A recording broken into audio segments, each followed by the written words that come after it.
So, hello, this is John Kane, and I welcome you to Let's Talk Native on this Tuesday, May 19th, 2020. While this program may not provide a path to spiritual enlightenment, we do encourage and in some cases start conversations. We kind of break the rules here for Native Radio. We don't do prayers or buffalo speeches, and we don't do spirituality shows. We take a tough look at history, oppression, and survival. We talk about culture, the arts, politics, and identity. And we may step on a few toes along the way, but our real goal here is to bring people together by breaking down what separates us. We'll take on the false narratives and provide critical thinking to all that's heaped upon us, and we do it all right here live from the Cattaraugus territory of the Seneca Nation. So let's talk Native. But first, let me remind you that our audio streams live on our website, and our website is www.letstalknative.com. We stream live video of the show on Facebook Live across our own Facebook group pages, and it's shared across a bunch of others. We take the audio and we put it up on SoundCloud after the program, and that puts it out as a podcast across all and any of your favorite podcast platforms. We take the video and we put it up on our YouTube channel, which is Let's Talk Native TV. You can find videos of our shows, obviously, and you can also find our short form videos, such as This is Canada and some of the other short form videos that we've done on a variety of topics. So I encourage you to both subscribe to our podcast and subscribe to our YouTube channel. I am John Kane. I am the show's host and producer, and I'm joined here in studio by Jake Proud, who is managing our audio and our video. Well, let's get into it. Well, first, let me say I'm going to talk about something that sounds very, very complex. It's a psychological expression called cognitive dissonance, and I've talked about it before on the program. But I want to put it into the perspective that draws me to this concept, and that perspective is different than the way the word. This whole idea of cognitive dissonance is the tension that is caused when people have conflicting beliefs that contradict each other, or their actions contradict their belief systems. And when this is studied, through psychology, it's usually looked at on the individual basis. A person who does a job they hate, or a person who continues to smoke even though they know it's bad for them, or any number of things. And there's a variety of causes for cognitive dissonance, and I'll talk about some of them. But what I'm really interested in explaining here is that it's a little different animal when you're talking about cognitive dissonance across an entire people. So when you created, when through oppression or colonization, this idea of imposing belief systems that cause the conflict, or imposing behavior against an established broad-based belief system, that becomes not just an individual problem. It becomes a plague across, essentially a mental plague across people's, across culture. And so I want to be clear that when I talk about the cognitive dissonance of assimilation, I'm talking about something that we as a people are experiencing. And of course, it gets down to the individual level. But I think it's important that people understand that it is a little bit of a different animal when you're talking about cognitive dissonance that an entire race or culture of people are experiencing. Before I get into it too much, it's been our recent custom, our new normal. I hate to use that expression, but to run a few COVID-19 numbers. Russia has essentially, for all intents and purposes, broken the 300,000 mark. They have 300,000 cases. They are second only to the United States. Well, they're second to New York State too, because New York has like 360,000 cases. But as far as countries go, it is second only to the United States. Brazil will pass Spain, probably by tomorrow. And we'll move into the third spot. And Brazil will also cross the 300,000 mark within a couple of days. I mean, so even looking at the countries that initially had this serious plague, people think about Italy and Spain, France, and then the UK moving up the list, and they've overtaken all the other European countries, and they have the highest death rate deaths set against cases. I mean, they're like 14%. 14% of the confirmed cases they have resulted in death. That's an incredible number. I mean, they've got like 35,000 deaths and like 270,000 cases. It's disproportionate to what other countries are experiencing. But again, purely on the basis of the number of cases, within the next couple of days, it'll be the United States, of course, at number one, and they are over 1.5 million cases. Then you're going to have Russia. That's, like I said, they're essentially 299,980 cases right now. According to the dashboards that I'm looking at, so they're essentially at 300,000 right now. And like I said, in a couple of days, Brazil will be there. And there's no, this isn't just like, what a coincidence that a country with a leader like Brazil, who happens to be much like the guy who's sitting in the White House in the United States. I don't think it's any coincidence that these two countries are,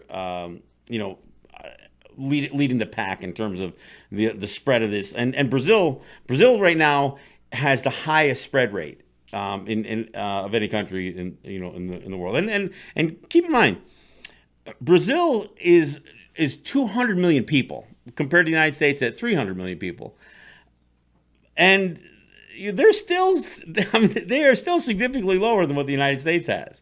So again, when I hear Trump talking about the envy of the world, I'm not so sure that the United States is the envy of the world. Now, for those of you who are keeping track of the targets that the Trump administration has put out there when they originally said that it would be between 100,000 and 200,000 deaths in the United States, then took that number back to 60,000 and then changed it every time we approached the new target. I just heard them say recently that they expected to cross over 100,000 in June. Let's be clear, they're going to be over 100,000 before June 1st. I mean, they're at 93,000 now. They're adding over 1,000 a day. I mean, before we see June, the United States will have crossed over 100,000 mark. And the numbers are really in flux right now because there are some places that have really loosened things up, and they're starting to have an increase in the number of cases. California is their numbers were low on a daily basis, and now they're coming up. They're over 2,000 cases today, and places like Maryland, I mean, states you wouldn't necessarily think of are posting some pretty big daily numbers, both on the number of cases and the number of deaths. And of course, as we've talked about so much on the show, Navajo territory continues to lead on a per capita basis. Their numbers are, they're scary high especially for their population. They have more cases than 11 of the United States, and 4 U.S. territories, including Puerto Rico. The numbers are not good. All right, so that's my my COVID update. So let me talk about cognitive dissonance. Cognitive dissonance, as I explained, is the tension or the conflict that occurs individually when somebody's belief systems either they have conflicting beliefs, or their actions are in conflict with their beliefs. And there's no better example of that when you look at the oppression that Native people, or for that matter, black people who were kidnapped from Africa and put into slavery. I mean, when you have your entire lives disrupted, when you have people, and this is well documented almost from the beginning when Columbus arrives in the Caribbean, you have this sense that Native people are being told, no, your culture's wrong. Everything you believed in, everything that you've been teaching your children generation after generation after generation is wrong. Everything that you believed your life was about is a lie, and we're going to tell you because it's all in this nice, handy book that we carry around called the Bible. And we're going to tell you what is truth because everything you've been living is wrong. I mean, look, that's immediate. That's immediate, imposed, forced cognitive dissonance across the culture. And of course, that's just what you're dictating to people. Then, of course, you're dictating actions and the behavior of people as a result of it. So, it's easy to see that you are going to, if you're living under oppression, perhaps the psychological conflict that you're dealing with because of cognitive dissonance seems to pale by comparison to the conflict that you're physically enduring. And I get that. But today, we're no longer being, massacred, buried in mass graves. Many of those horrendous things that happened to our ancestors are not happening to us in the same way. I mean, there's still oppression, and there's still imposed cognitive dissonance, and that's a part of that I want to talk about. I want to talk about the fact that we've accepted some of what they've imposed upon us, even though it's not being forced upon us anymore. There are some things that are forced upon us, but I want to talk about some of the things that we seem to almost willingly accept. This idea that imposed U.S. citizenship.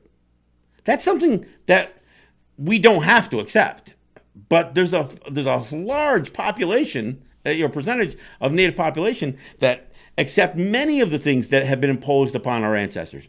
Christianity, enlistment in the armed forces. Of course, I've talked about this stuff, so it may seem like I'm kicking a dead horse on this thing. But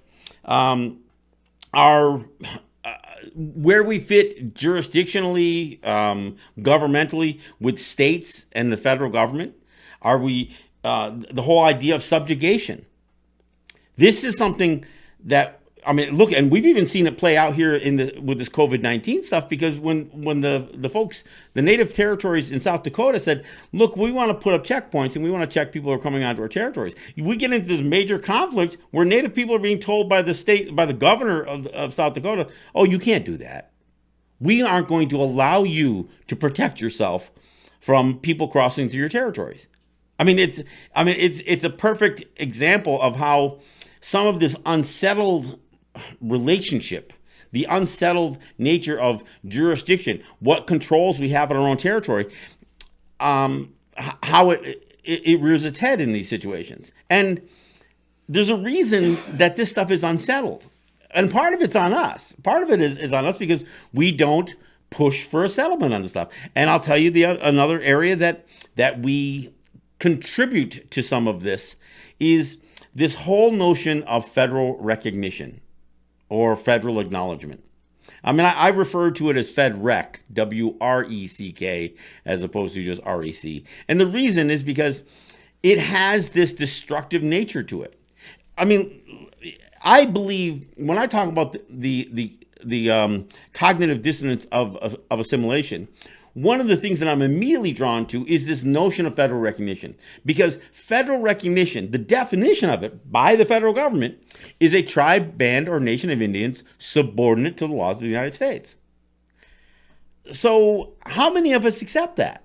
Or do we only accept it to get, do we look at it as like, the ends justifies the means? So we're going to accept that definition of our recognition. Because why? Because of federal funding? Because of why? I mean, this is the question, and this is where it leaves tension between the grassroots people, the people at the grassroots level, and governance, tribal governance. I mean, the native governing, and not just.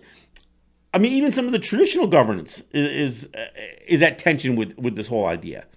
I mean, you can hear leaders across the U.S. and Canada talk. Oftentimes they'll say, they'll talk about their courts. They'll talk about our courts, meaning the Canadian courts or the U.S. courts.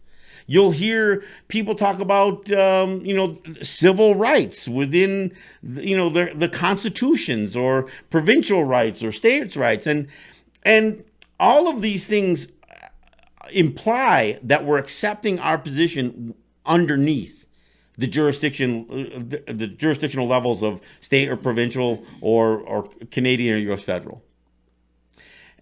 And we do it, at a level, and at a frequency that still gives the greater impression to most people around us that we've accepted our place, the place that we're put into with, with the colonial empires that came upon our lands. And we say it, but then when you break it down and you have these conversations, if you ask somebody, "Are you an American?" That's always a good question when you ask a Native person. "Are you a Canadian?" I mean, because some people will say yes and some people will say no. And they said, well, but if you ask it, I say, "Are you a Canadian? Are you Anishinaabe? Or are you a U.S. citizen? Or are you a Lakota?" When you ask it that way, all of a sudden people are, "Wait a minute, I can't be both." Or if they don't even ask that question, if they're thinking, "Well, I'm Lakota, I'm Anishinaabe, they will immediately draw to their native identity. But if you didn't put it as a multiple choice question, if it was just yes or no, oftentimes that answer will come through. And look, we face this thing when we talk about travel documents, and I've talked about this before. Passports. Can we travel? Can we travel internationally? Well, I dare say it's a pretty challenging, thing to attempt if you don't have a U.S. or a Canadian passport as a native person. And to get a U.S. or a Canadian passport, we have to submit ourselves to the citizenship of either one of those countries. There's no way you can get a passport from the United States if you're saying, "Oh, but I'm not a U.S. citizen." No, that's not the way it works, and it doesn't work that way in Canada either. So we end up in this situation. But again, let me get back to federal recognition, because that definition is it is defined, and this is the same with the Indian Act on the Canadian side too. It is defined as existing under the authority of the United States or under the authority of Canada. And in fact, this is where it gets even worse on the U.S. side. If you're a native people trying to reacquire lost land that, whether it was sold or ceded or stolen, defrauded out of you, if you're trying to reacquire lost land, the process the federal government has is called fee to trust. So it's going to be taken away out of fee title, and then it's going to be placed into a federal land trust. So for the use and enjoyment of native people. So it'll be held. The title of the land is still a U.S. title, and it's going to be held by the United States for the use and enjoyment of native people. That's the solution. Now, that's not the only solution, but it's the only broad-based solution. The Senecas have a different situation. They can actually reacquire land and take it back in its original title. But not everybody has that circumstance, partially because not everybody has fought for it. But to use this fee to trust process, not only do you have to be federally recognized, means that you have to be federally recognized as a tribe, band, or nation of Indians subordinate to the laws of the United States, but you must have been under U.S. jurisdiction in 1934. This is a kind of a new thing. They call it the 1934 rule.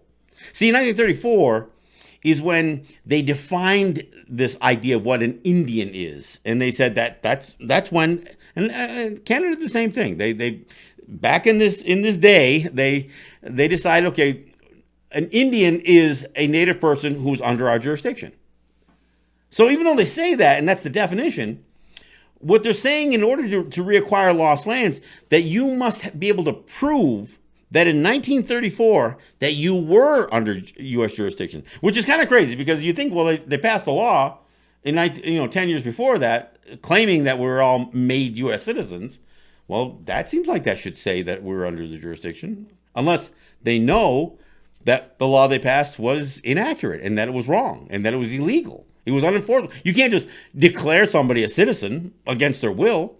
So that would suggest that in 1934, when they were trying to redefine what a Native person is, and they once again talked about this idea of jurisdiction, they were acknowledging that what they did in 1924 didn't work. But apparently, today, they're acknowledging that what they did in 1934 didn't work either, because they want you, as a Native entity trying to assert not only your federal recognition, but your desire to reacquire lost land, they want you to prove that in 1934 that you were under U.S. jurisdiction. Now, this is obviously is counterintuitive. Why would we want to prove that we are subjugated in 1934 or prove that we're subjugated today? Well, I'll tell you why. Because federal recognition has these perks that go along with it. Not only is there federal funding, but there's obviously this idea that you are now approved to reacquire lost land. You are also in the catbird seat if you want to do gaming.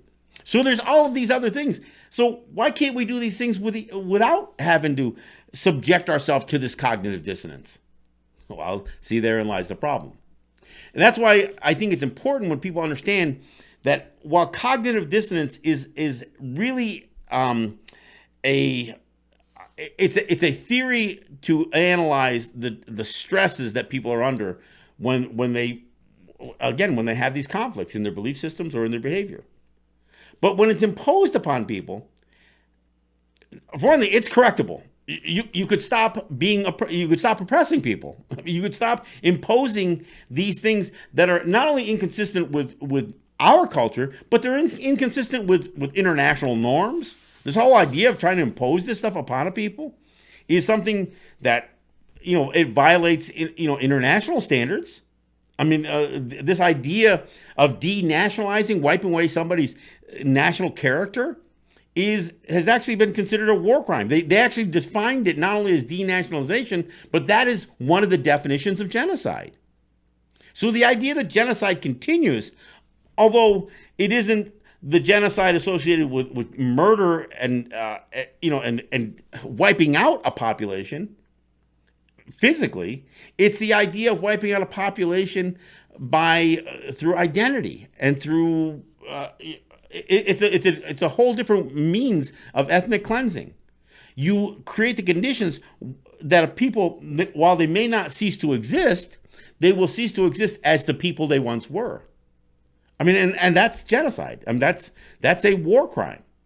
But see, this is what we continue to experience. Now, we're not the only people to experience this, but it's at different levels. I mean, obviously, when you think about a black person or a family who's whisked out of Africa to be sold as into chattel slavery, that obviously creates this the all kinds of tensions, but not the least of which becomes this historical trauma that will continue to show itself, in the form of cognitive dissonance for black people today. Black people are no longer enslaved in that way, but the tensions that exist because of that history and the racism that continues because of that history and because of white supremacy and colonization and the role that the church has played in everything from slavery to genocide, those things continue to plague people. So, when we look at where we stand today, there are a lot of things that Native people have clung to in terms of their identity that are completely inconsistent with their culture and with their and they certainly seem to defy, just openly defy history. I mean, and the perfect example, and to me what should be the most obvious example of this, is the enlistment rate of Native people in the military. I mean, I just saw a post earlier today, and it said something about the language they attempted to destroy, the languages they attempted to destroy of Native people would ultimately be the language that saved them. Well, look, I understand that people are proud of their service in the U.S. military and Canadian military. And this idea of the code talkers, regardless of what language they were using, it's not just Navajo. There were many languages that were used for code talking. But it's a bit of an embellishment to say that the United States would have lost the war to Japan if we didn't submit our language to the exploitation of the U.S. military for the purposes of communication and secret communication across radios. I mean, for those of you who need to be reminded, the reason that our Native people were used for the military was because everything that they said on the radios, people could translate it. Even when they tried different codes, the Japanese in particular, and it's mostly the Japanese. I mean, I'm not saying code talking wasn't used in Europe, but it was mostly the code talkers' most prominent role was in battling Japan. But to suggest that had they not used native languages that they wouldn't have. Look, would they have suffered more casualties? Yes, but the United States wasn't going to lose the war to Japan if our people didn't, if our language wasn't exploited. But again, I look at that and I realize what they did to us and what they did to our people. They were murdering our people prior, to World War I. Our people were still being abused in ways that were unimaginable coming into the 1940s. So the idea that Native people, in some sort of attempt to, I don't know, gain some respect or I don't know, lift themselves out of the racial oppression that they were feeling by and they didn't offer it. That's the other thing. I mean, this idea of using native language was something that our people were really coerced into doing. Now, I'm not saying that it should take away from any of the bravery or anything else that enlisted people, had to muster up to fight for the United States. But the whole idea that we would ignore the fact that that Wounded Knee took place, in the massacre of Wounded Knee took place in 1890, and we're only 50 years down the road from that period of time when our people are signing up to fight, signing up to fight for the United States. And again, I've always got to say this, because the first thing people say is, "Well, we had to defend our land, and that was the way we did." The United States didn't get attacked. Pearl Harbor, Hawaii didn't get attacked. Pearl Harbor, the place where the United States was illegally occupying the lands of the Hawaiian people, the Kanaka Maoli, that's what got attacked. So from a native standpoint, this is again where that cognitive dissonance. We've got to either change the narrative. We got to pretend that truth isn't in there. So we got to change the truth so it can satisfy our actions, so we can be more comfortable with history. The problem is changing your belief in what happened doesn't change what happened. All right, we're at the bottom of the hour, so we're going to take a break and we're going to come back. But I want to get into this a little bit more. I realize this is tough stuff, but we're going to go through some more of it. This is John Kane. This is Let's Talk Native. We'll be back in a minute.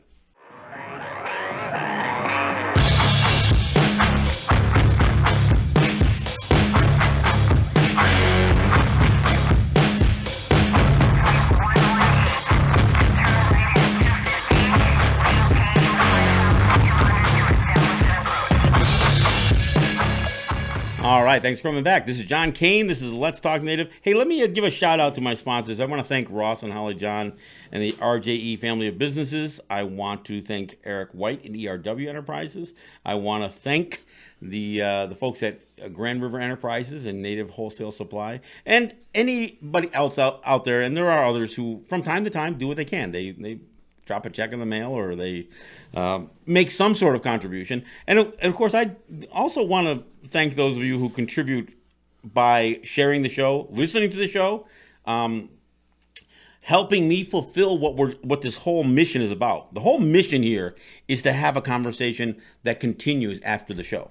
So if you listen to anything here, and even if you don't take something that I said, but if there's a subject that we talk about that you feel compelled to continue a conversation with, then then my goal is fulfilled, because that's what I want to do. I want to start conversations. I want to promote conversations. I want to prolong conversations, because I think there's too many of these things that we experience that we don't look. We try to put out of our mind, which goes back to causing some of that cognitive dissonance. So I want to thank all of you who share the programs, listen to the podcast, share the videos, and look, those of you who have your own conversation, maybe you do your own podcasts afterwards. But if you pick up a subject from this show and carry that conversation forward, then I thank you for that, because that's what we're trying to do here. So I want to again, I want to express my gratitude to you folks as well. Hey, before I get back into it, there was a train derailment out here yesterday, I think, in East Aurora, which is pretty local to where it's Western New York here area. Now, they're not talking a whole lot about what was being hauled by this train, and they're saying most of the contamination is being caused by the diesel fuel that's leaking out of the engine that derailed. All I can say is it's a good thing the American economy is in the tank, because that train, this is what we are concerned about when we talk about bomb trains. And when we talk about what happened to Lac-Mégantic up in Quebec, this town that was wiped off the face of the earth by a train derailment hauling bomb trains filled with Bakken crude. Of course, because the oil industry has, hit the crapper as well, there hasn't been the rush to send all of this crude oil out of the Dakotas to the east here for export, which is also seems kind of crazy. But and that's what we had. Look, we were having trains go right through Seneca territory here, 100 cars long of these 111 tanker cars hauling Bakken crude over to Albany, then down along the Hudson through New Jersey, dropping some off in New Jersey, and some of it going right down to Philadelphia.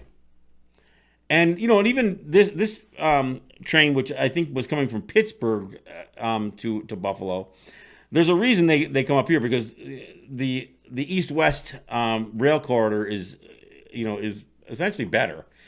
It ain't great, obviously, if trains are derailing, but this is now there hasn't been a whole lot of derailments in New York State, but there you go. I mean, and these derailments are really more of a function of the condition of the tracks and the safety of traveling by rail.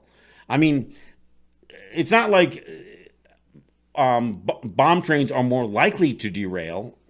I don't know. They are more likely to have a major disaster associated with them if they derail, which is the concern that we have. And obviously, living here in Seneca territory, knowing that these bomb trains cut through Seneca territory, and Senecas have nothing to say about it. They have no say.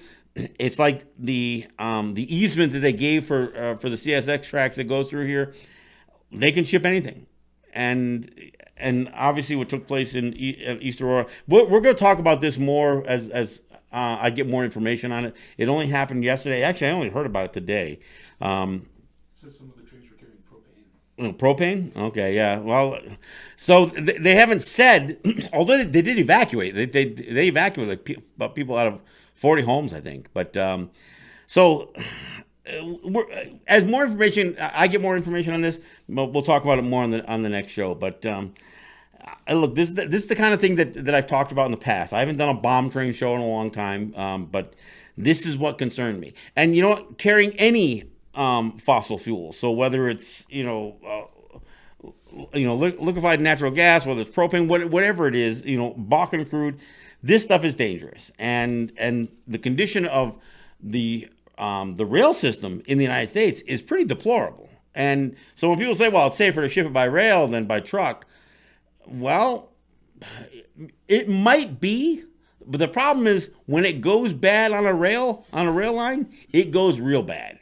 And Lac-Mégantic is the perfect example of that. So, and it's the same thing we say about pipelines. The problem is when a pipeline bursts, it isn't even immediately known, because these things aren't monitored properly. The amount of oil that comes out of a ruptured pipeline is incredible. So the disaster is much bigger. Is it safer on a per gallon or per barrel basis?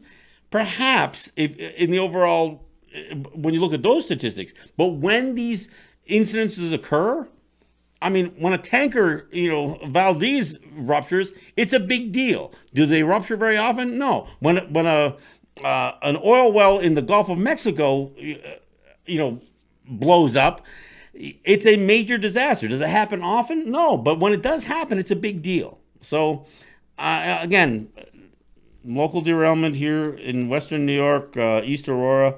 Look, this is Seneca territory, so it's worth noting. All right, let me get back a little bit to talk about, again, cognitive dissonance, because, part of it has to do, when you go through, they talk about what are the causes, and the number one cause of cognitive dissonance is forced compliance or forced behavior. And of course, that has to do with oppression. That has to do with everything that we as Native people and that Black people have experienced. So there's that. The other thing is decision making. So when you have to make really tough decisions, and those decisions are are presented with really bad choices, that you have to make the best of a bad choice, kind of like voting for Biden over Trump. Whatever that, when you're presented with bad options, no matter what you choose, you're always going to be haunted by the ill effects of that that decision that you had to make. Voting for the least worst, and oftentimes you know that there's a challenge with either decision that you make, right? You know that there's an adversity that is possible because of the bad choice you make. So what happens is you start trying to justify the bad choice. You double down on the bad choice, even though you had to make a huge compromise to make that choice. So, and that's where you'll see you see people. Look, even making the decision to enlist or to follow a religious faith, you start saying, well, there's an upside to it, and you start trying to justify all of the reasons for doing it, even though historically these are the kinds of things that we should run away from. But so when we feel like we're forced into making these choices, look, if you had to go through residential school and this religion, it was being imposed upon you, and you were being beaten, look, you didn't have a whole lot of choices there.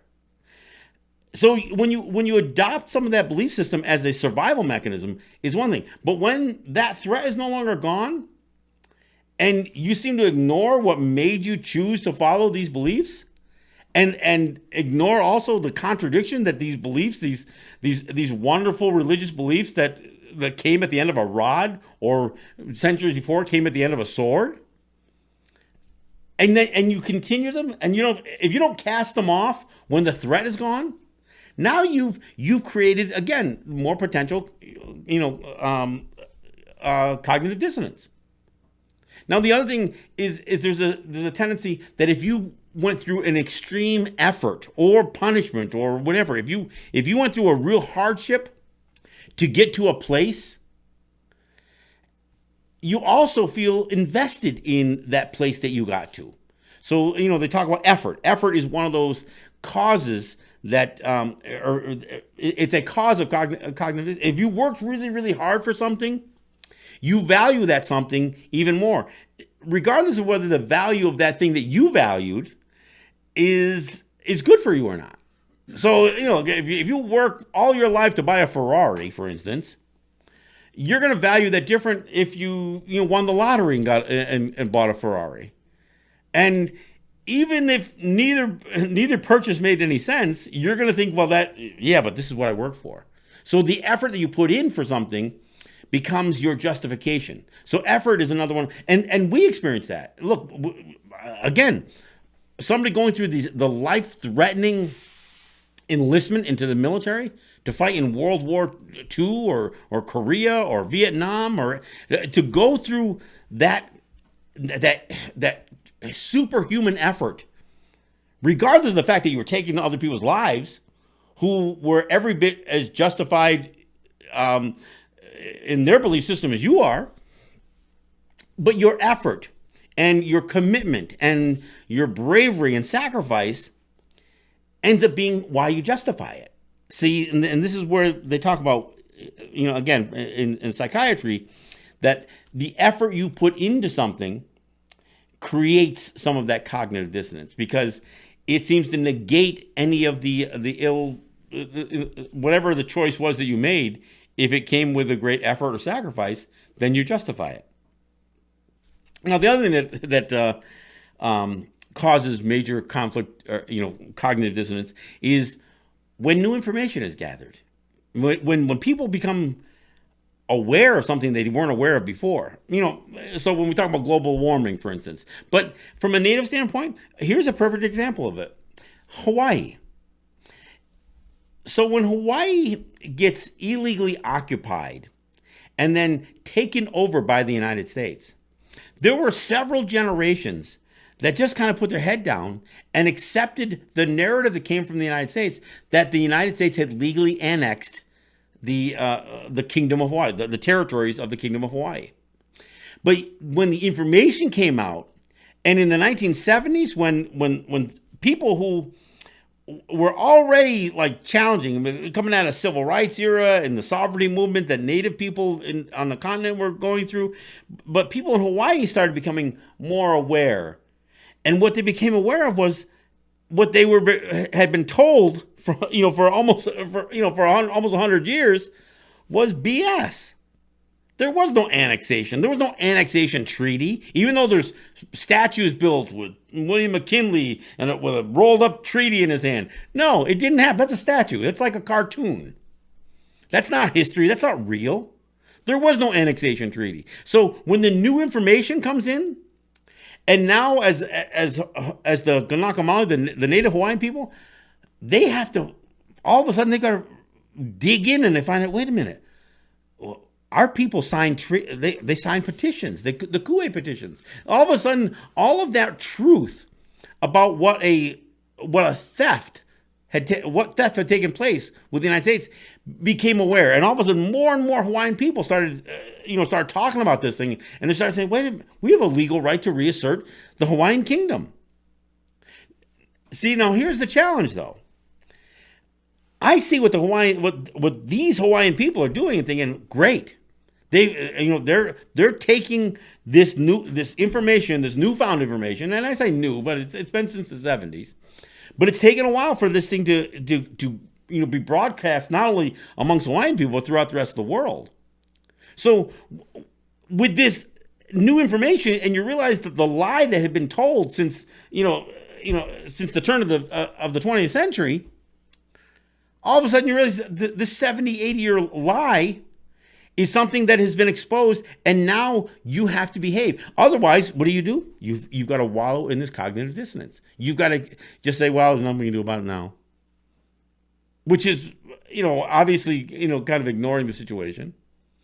But I look at Native people in the U.S. and Canada, on the continent, I should say, and how many of them are prepared to look at the true history. It was interesting, again, watching what was playing out in South Dakota over the several of these Native peoples through and not just the grassroots, although I'm sure I had grassroots support, said, no, we're going to protect our territories, and we're going to ask people before they come on the territory, where have you been? Why are you coming? Do you have a fever? Do you have any symptoms? The idea of putting up a checkpoint, and to have this Kristi Noem, the governor of South Dakota, saying, no, you can't do that. You can't stop our people, meaning white people, on state highways coming onto your territory. What the hell, we can't. And all of a sudden, that tension, that because we haven't, ever addressed who has the say over our lands or not, and part of the reason we haven't addressed it because we've lived in this fog for hundreds of years. We've allowed the state to believe that they had the power. We've actually, in many ways, yielded that power to the state.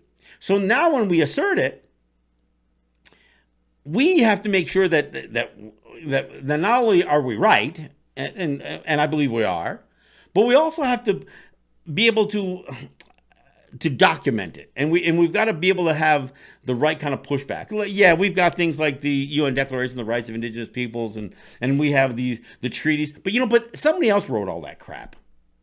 I mean, there's not a treaty that a Native person ever signed that we wrote.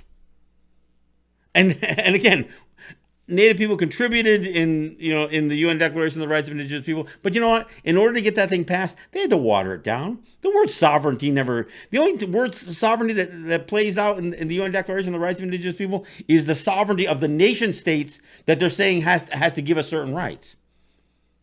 There's a real effort to avoid this notion that we can assert ourselves as nation states. That we can assert ourselves as real nations. I mean, so we can use the word nation, but they don't use it too much in the UN Declaration of the Rights of Indigenous Peoples because they don't want to create, they didn't want to violate the sovereignty of the colonial powers. They didn't care about our sovereignty. So again, there's a lot of that, So this is part of.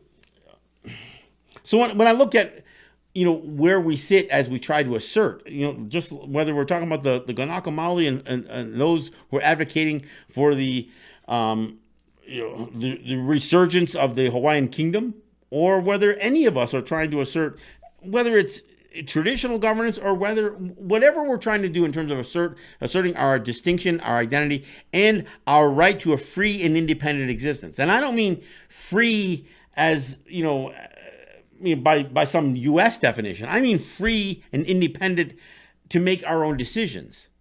Now, none of us live in a vacuum. So, I will be clear here. When I say independent, I don't mean that we're going to isolate ourselves. I'm not saying we can live in isolation. And the metaphor when people say the world's a smaller place, it's not a smaller place.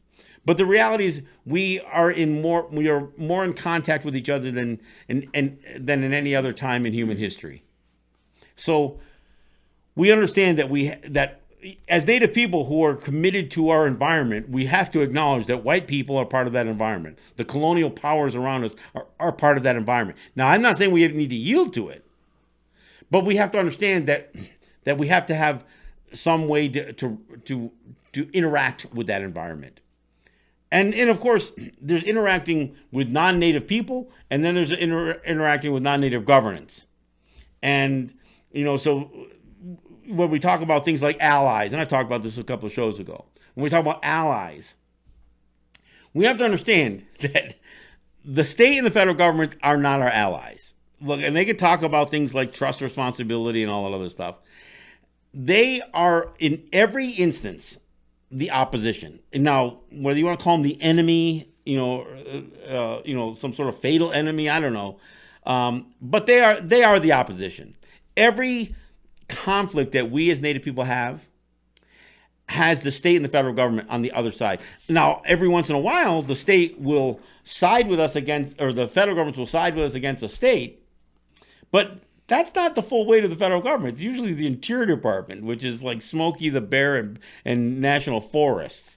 And they'll make some weak determination that the U.S. Justice Department can either take or not take. I mean, every time the Interior Department steps up as an advocate for Native people, it isn't the slam dunk that people think it's going to be. And it's not like they do that very often anyway.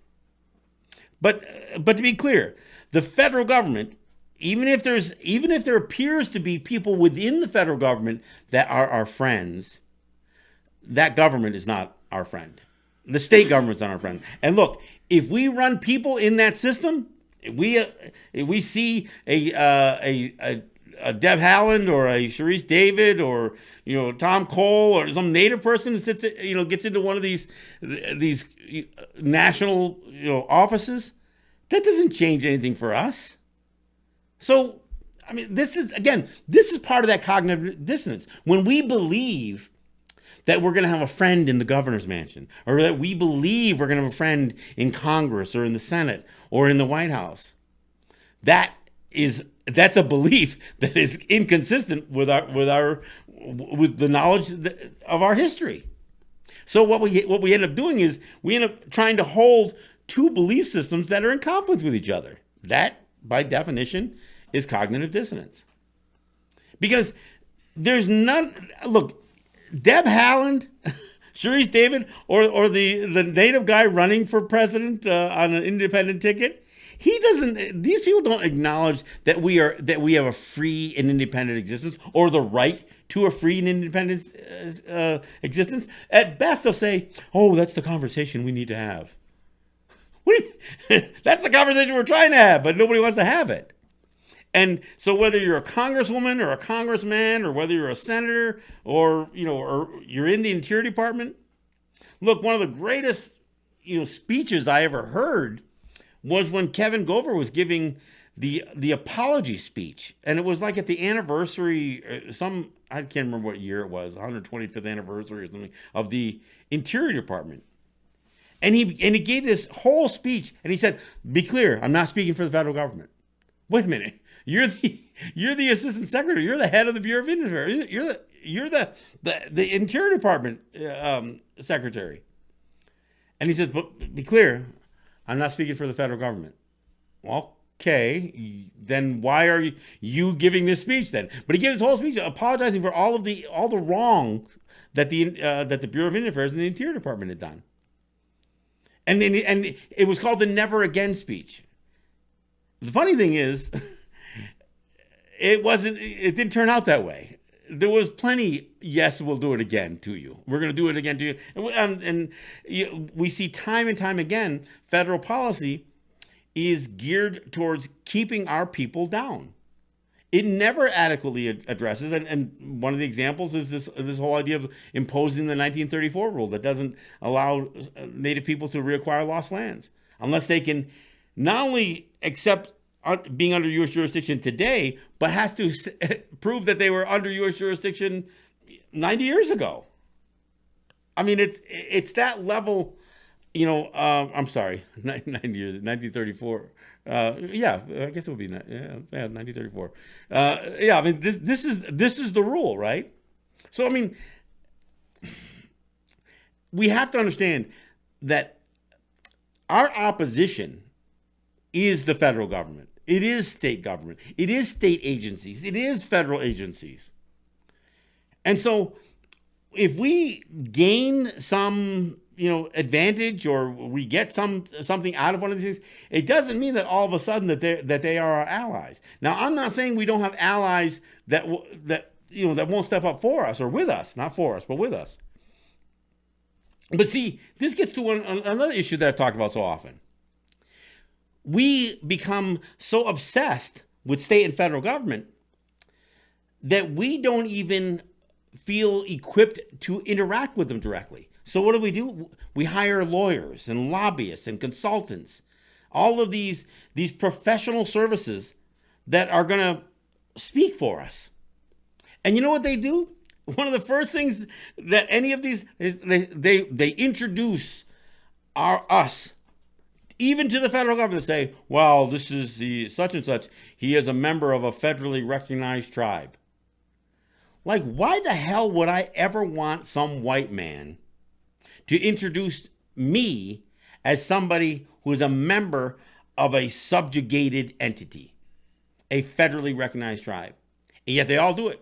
You'll never find one of these lawyers, lobbyists, or consultants who don't, at their core, believe that we are subjugated. Even if they're out there advocating for us to gain something, they know that that's not their belief system. And yet we rely on those people. Relying on white people to advocate for us in all cases whatsoever is another form of cognitive dissonance. We know that it's wrong. We know that should be the experts. Who should be the experts on being Native? Well, Native people should. But we have this disconnect. And so this cognitive dissonance, this imposed cognitive dissonance that is imposed across an entire culture, an entire people,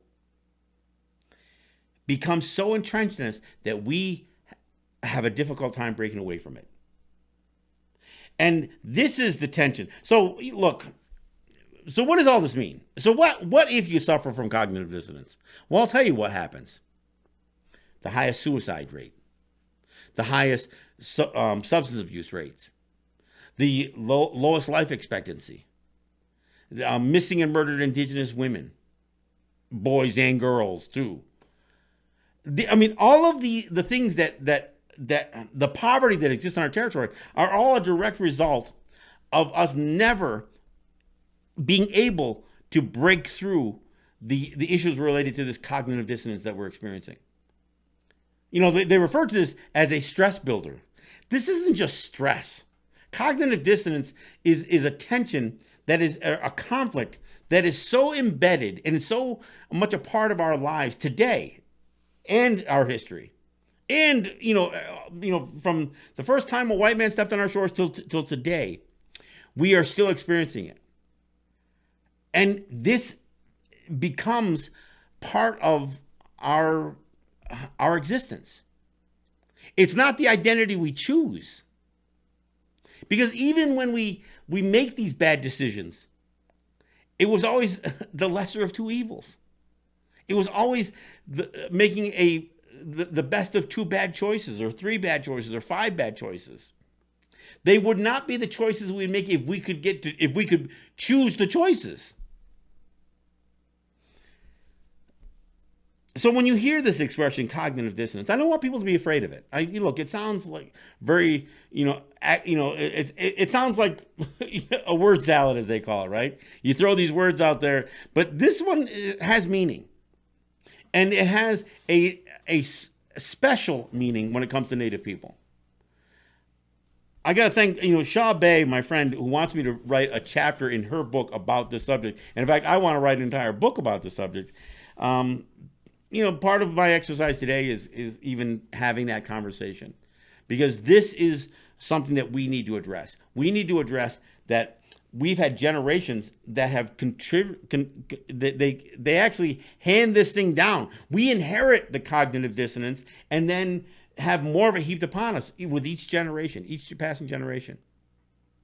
So, again, don't be afraid of the word. Let's talk about it. Let's talk about cognitive dissonance. This is John Kane. This is Let's Talk Native. We'll see you back here on Saturday. But don't forget to tune us in on Thursday for our show on WBAI. That's Thursday at 4 o'clock on WBAI and streaming live here on Facebook. We'll see you then. Yahweh.